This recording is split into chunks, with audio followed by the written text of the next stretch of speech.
All right, we're back here. Let's talk a little bit about the addition law. We're going to talk about two concepts. Those concepts are intersection and union. They both come into play in this addition law, some concepts there. So the addition law provides a way to compute the probability of event A or B or both A and B. And so when we write that out, the probability of A union B equals the probability of A plus the probability of B minus the probability of the intersection of A and B. So we subtract off the probability of the intersection to avoid double counting the probabilities of A and B. So with that thing that we just saw, we've got both union and intersection taking place in that equation.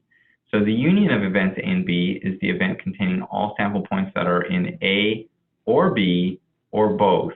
So it includes their overlap. And the union of events A and B is denoted by A union B, but that symbol that looks kind of like a U or a cup is said union. Right? So then the other possibility that we were mentioning, or the other mathematical symbol that we've got going on there, is the symbol for the intersection. So that's like an upside down union. So the intersection of events A and B is the set of all sample points that are in both A and B. So if you look at the Venn diagram, it's got event A, event B, and the overlap is shaded in. That's the intersection. And again, the mathematical notation, it looks kind of like the upside down version for the union. That's what we see there. So examples then calculating that out, what we saw there with the this addition law, is that you can think about an example here. We've got a table, it's a frequency table of people that responded to a survey asking them who was better at getting a deal, or if they're going to buy something. So these are a husband, a wife, and they could reply either that I am, right, I'm better at getting the deal, or my spouse is better at getting the deal, or we're about equal in terms of getting deals. And so you can see in the frequency table how often each response took place, how often husband said I am, how often they said my spouse, how often they said they were equal, and you see the same for the wife. Right? So 290 of the wives said I am better at getting the deal, 111 of the wives said that their spouse was better, and 102 said they were equal. So if we want to go back and calculate the probability I am, how do we go about that? We sum up all of the people that are I am, so that's the 278 and the 290, and then take that out of the total. If you add up all of the values in the table, there are 1,010. And so then we're just taking the 278 plus the 290 out of the 1,010. And that gives us 0.562. Then, if we're thinking about calculating the probability of the union of something, we need to first find out an intersection.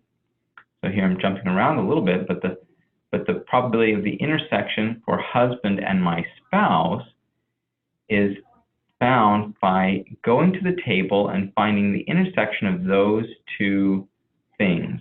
Right? So we look at husband and my spouse, and then what we're seeing here is that where those intersect, it's 127. And that's where this 127 here in the equation is coming from.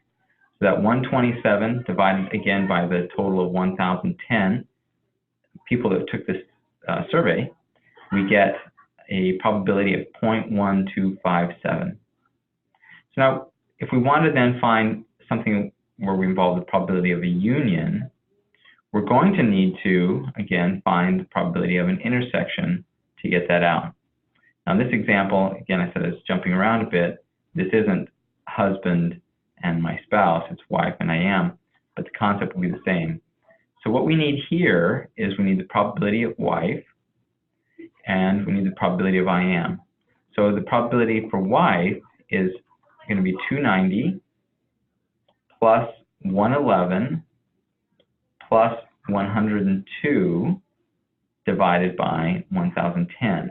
Now, if I add up the 290, the 111, and the 102, I'm going to get 503. And you can double check this. You can go ahead and pause the video and add those up and check that that's true. And then the probability for I am comes out of 278 plus 290. And that's going to give us the 568. Again, you can pause the video, pull out a calculator, and just check that that's accurate, true. And we have that there.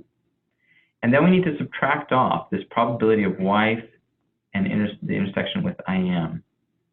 So where is that? Well, wife across the bottom here and I am across this first column is a value of 290. So that probability is 290 divided by 1010.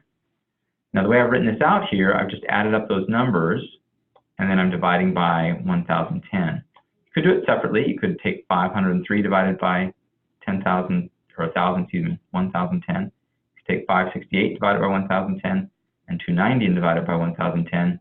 But since they have a common denominator, I'm just putting them all here in the numerator and pushing them through. When I add those up and then subtract off the 290, I get 0.773. And that's the probability of being wife union I am. So wife or I am or both. That's what we're finding there.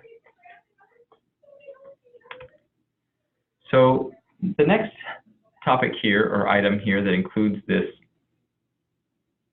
concept of an intersection is that of two events being mutually exclusive. If two events are mutually exclusive, then they cannot occur together. So the probability of their intersection is going to be 0.